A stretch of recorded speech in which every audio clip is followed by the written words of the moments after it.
ಅನಂತ ಗಿಳಿಯ ಹೊರಡೋಣ ಲೇಟ್ ಆಗ್ತಾನೆ ಅದಕ್ಕೆ ಅತ್ತೆ ಅಪ್ಪ ಬನ್ನಿ ಕೂತ್ಕೊಳ್ಳಿ. ಅಲ್ಲ ಬರ್ತಿದ್ದೀರಾ ಅಂತ ಕಾಲ್ ಮಾಡಿಲ್ಲ. ಕೂತ್ಕೊಳ್ಳಿ. ಸರಿ ನಾನು ಕಾಫಿ ತರ್ತೀನಿ. ಬೇಡ ಕಂದ, ಎಲ್ಲ ಮುಗಿಸ್ಕೊಂಡೆ ಬಂದಿದ್ದೀವಿ, ಕೂತ್ಕೊ. ಅತ್ತೆ ಹೇಗಿದ್ದಾಳೆ ಮಹಿಮಾ? ಸ್ವಲ್ಪನಾದ್ರೂ ಚೇತರಿಸ್ಕೊಂಡಿದ್ದಾಳ? ಚೇತರಿಸ್ಕೊಳ್ಳಿದ್ದಾಳ ಅಂತ ಕೇಳಿದ್ರೆ ಒಂದೊಂದ್ಸಲಿ ನಾರ್ಮಲ್ ಆಗೇ ಇರ್ತಾಳೆ, ಒಂದೊಂದ್ಸಲಿ ವಿಪರೀತ ವಿಚಿತ್ರವಾಗಿ ಆಡ್ತಾಳೆ. ಅವಳನ್ನ ಮನೇಲಿ ಒಬ್ಳನ್ನೇ ಬಿಟ್ಟು ಬರೋದೇ ತುಂಬ ಭಯ ಆಗತ್ತೆ. ಜೀವ ಅಂತೂ ಕೆಲಸ ಎಲ್ಲ ಬಿಟ್ಟು ಅವಳ ಪಕ್ಕನೇ ಇರ್ತಾನೆ. ತುಂಬ ನೋವು ತಿಂತಾ ಇದ್ದಾಳೆ. ಅವಳಿಗೆ ಮಗು ನೆನಪಾಗದೇ ಇರೋ ಥರ ನೋಡ್ಕೊಳ್ಳೋಕ್ಕೆ ತುಂಬ ಟ್ರೈ ಮಾಡ್ತಾ ಇದ್ದೀವಿ, ಆದರೆ ಕಷ್ಟ ಆಗ್ತಾ ಇದೆ. ಒಂದು ಕೆಲಸ ಮಾಡೋಣ ಅತ್ತೆ, ಮಹಿಮಾನ ಸ್ವಲ್ಪ ದಿವಸ ಇಲ್ಲೇ ಕರ್ಕೊಂಬಂದು ಇಟ್ಕೋತೀವಿ. ಎಲ್ಲರ ಜೊತೆ ಇದ್ದರೆ ಅವಳ ಮೈಂಡ್ ಸ್ವಲ್ಪ ರಿಲ್ಯಾಕ್ಸ್ ಆಗ್ಬೋದು. ಇಲ್ಲ ಅಳಿ ಅಂದರೆ ಅದು ಸೊಲ್ಯೂಷನ್ ಆಗತ್ತೆ ಅಂತ ನನಗೆ ಅನಿಸೋದಿಲ್ಲ. ಸರಿ, ಬೇರೆ ಏನಾದರೂ ಸೊಲ್ಯೂಷನ್ ಇದ್ದರೆ ಹೇಳಿ, ಅದನ್ನೇ ಮಾಡೋಣ. ಅವಳಿಗೆ ಮಗು ಇಲ್ಲ ಅನ್ನೋ ನೋವು ತುಂಬಾ ಕಾಡ್ತಾ ಇದೆ.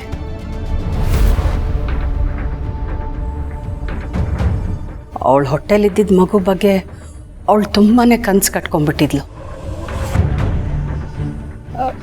ಮಗು ಇಲ್ಲದೆ ಅವಳ ಕೈಲಿ ಬದುಕೋಕ್ಕಾಗೋದಿಲ್ಲ ಅನಿಸ್ತಾ ಇದೆ. ಅದಕ್ಕೆ ನನಗೊಂದು ಆಲೋಚನೆ ಬಂತು, ಆ ರೀತಿ ಮಾಡಿದ್ರೆ ಅವಳು ನೆಮ್ಮದಿಯಾಗಿರ್ಬೋದು, ನಮಗೂ ನೆಮ್ಮದಿ ಸಿಕ್ಕತ್ತೆ, ನಾವೆಲ್ಲರೂ ಸಂತೋಷವಾಗಿರ್ಬೋದು ಅಂತ ನನಗನ್ನಿಸ್ತು. ಆದರೆ ಆ ವಿಷಯ ಪ್ರಸ್ತಾಪ ಮಾಡಿದ್ರೆ ನಾವು ತುಂಬ ಸ್ವಾರ್ಥಿಗಳು ಅನ್ನಿಸ್ತೋ ಏನೋ. ಸುತ್ತಿ ಬಳಸಿ ಯಾಕೆ ಮಾತಾಡ್ತಾ ಇದ್ದೀರಾ? ನೇರವಾಗಿ ಹೇಳಿ. ಅದು ಹೇಗೆ ಕೇಳೋದು ಅಂತಲೇ ನನಗೆ ಗೊತ್ತಾಗ್ತಿಲ್ಲ. ಇದು ಕೇಳೋದು ತಪ್ಪು ಅನ್ನೋದು ನನಗೆ ಗೊತ್ತು, ಆದರೆ ಪರಿಸ್ಥಿತಿ ನಮ್ಮನ್ನು ಇಲ್ಲಿ ಕರ್ಕೊಂಬಂದು ನಿಲ್ಲಿಸಿದೆ. ಅಮ್ಮ, ವಿಚಾರ ಏನಂತ ನೇರವಾಗಿ ಹೇಳು. ಯಾಕೆ ಇಷ್ಟೊಂದು ಪಿಟಿಕೆ ಆಗ್ತಿದೆಯಾ? ಅದು ನೀವಿಬ್ಬರು ನಮ್ಮ ಮಿಂಚು ಪುಟ್ಟಿನ ಅವಳಿಗೆ ದತ್ತು ಕೊಟ್ಟರೆ ಚೆನ್ನಾಗಿರುತ್ತೆ.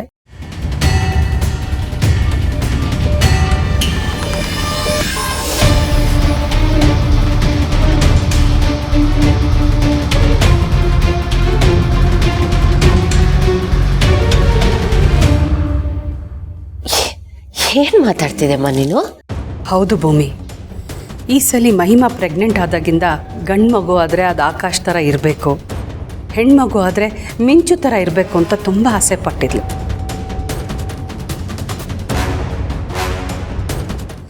ಇನ್ಫ್ಯಾಕ್ಟ್ ಮಿಂಚು ಫೋಟೋನ 3 ಹೊತ್ತು ಎದೆಗೆ ತಬ್ಕೊಂಡು ನಂಗೆ ಹೆಣ್ಮಗುನೇ ಇಷ್ಟ ಆಗುತ್ತೆ, ನಂಗೆ ಹೆಣ್ಮಗು ಆದರೆ ಅದು ಮಿಂಚು ಥರನೇ ಇರಬೇಕು ಅಂತ ನನ್ನ ಹತ್ರ ಸುಮಾರು ಸಲ ಹೇಳಿದ್ದಾಳೆ.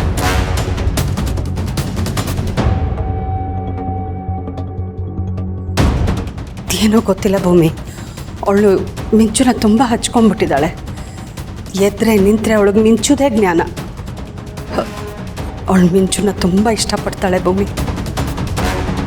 ಅದಕ್ಕೆ ನಿಮ್ಮಿಬ್ಬರನ್ನೂ ಕೇಳ್ಕೊತಾ ಇದ್ದೀನಿ, ದಯವಿಟ್ಟು ಮಿಂಚುನ ಅವಳು ಕೊಟ್ಬಿಡಿ ಅಂತ.